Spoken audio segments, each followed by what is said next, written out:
Question number 36. Which expression is equivalent to 8, the value of h squared plus 9 times the value of h minus 1, all times negative 4 times the value of h plus 3? Okay, I am multiplying. See, I have two parentheses being multiplied together, and looks like they multiplied them all out. So box method, if you're multiplying, you want to use your box. And remember, the first parentheses, we're going to make that the number of columns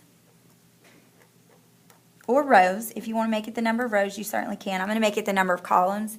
And then this one I'm going to make the number of rows. And the reason why is because I already have a box printed on my paper to do so. But you can certainly make this your rows and columns. You should still get the same answer. So I'm going to have h squared plus 9h minus 1. And then along the left-hand side, I'm going to have negative 4h plus 3. Okay, now I'm going to start multiplying. So negative 4h times h squared is going to be negative 4h to the third. 9h times negative 4h is going to be negative 36h squared. And then negative 4h times negative 1 is going to be 4h. Okay, now I'm going to start my bottom row. 3 times h squared is going to be 3h squared. 3 times 9h is going to be 27h. And then negative 1 times 3 is going to be negative 3.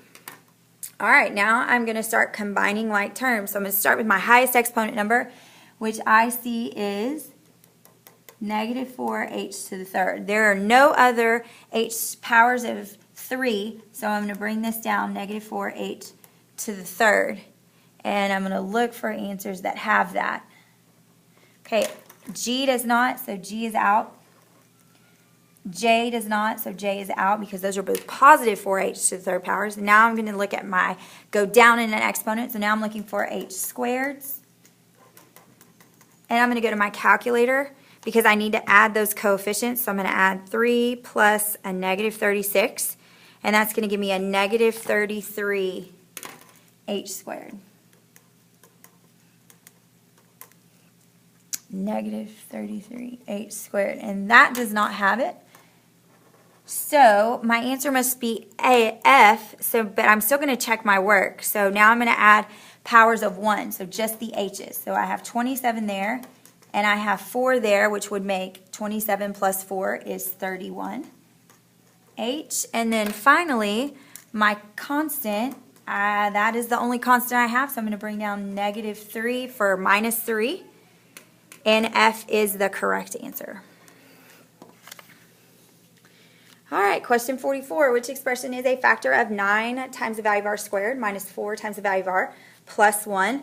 Again, I see factor, so I'm thinking X games, taking it to the box. But first, I have to think GCF. You've got to take out your GCF first before you can move forward. So I need to know my A, B, and C coefficients. So A is 9. B is negative 4. And C is 1. Remember, you are looking for the squared term, that's your A coefficient, the X, R, M, N, the power of one term, just the letter, that's your B term, and then the constant is the one that's by itself. So now I'm going to go to my calculator, math, right arrow 9. And then 9, comma 4, and they have a GCF of 1. Well, the GCF of 1 and 1 is going to be 1. So again, for this factoring problem, I did not have a GCF that I needed to divide out. And since my GCF is 1, none of my coefficients are going to change in value. So I'm ready to go to my X puzzle. And to get the top, multiply A and C. So 9 times 1 is 9. And then you're going to add to the B coefficient, negative 4. So I want to see what are factors of 9 that add to negative 4. So I'm going to say 9 divided by x. And if I look here, if I go to my table, 1 and 9, well, that's not going to get me to 4. 3 and 3, and that's it. 9 and 1 again, so they swapped. I'm done. Okay, so now I'm stuck because I can't fix my X puzzle. So here's what I'm going to do. I'm going to type this in y equals, and I'm going to look at the graph. I'm going to change these. I'm going to do 9x squared minus 4x plus 1. If these have factors, guys, this quadratic better cross the x-axis because our factors help us find our roots. So I'm going to hit graph on my screen, and if you look, does your quadratic, does that parabola cross the x-axis? It does not. So if it never crosses the x-axis, can it have factors?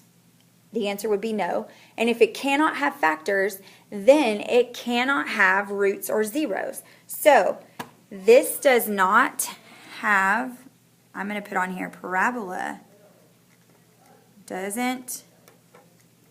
not cross x-axis, has no real factors, which means it has no real solutions either. So the correct answer for this one is J.